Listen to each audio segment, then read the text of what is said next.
কৃষ্ণ জয় রাধে গোবিন্দ। আমার মিষ্টি ছোট বড় বন্ধুরা, এই দেখুন এই আলু আর এঁচোড়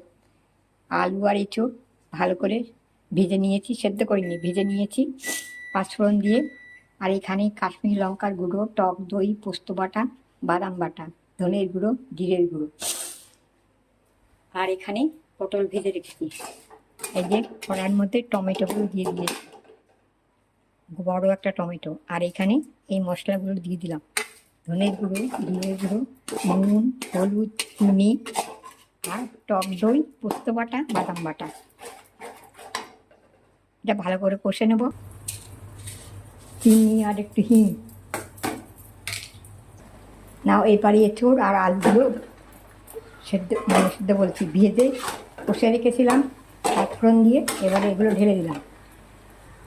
এবারে পটল ভাজাগুলো ঢেলে দিলাম।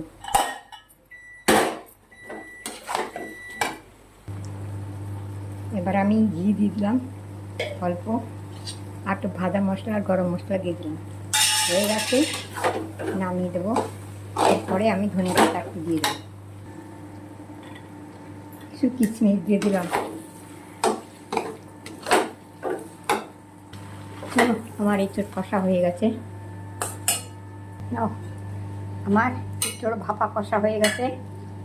এটা দারুণ একটা পোলাও বলো, খিচুড়ি, ভাত, লুচি, পরোটা সব কিছু তেলে দাও। এঁচোড় ভাপা কষা। চলো, হরে কৃষ্ণ, জয় রাধে গোবিন্দ।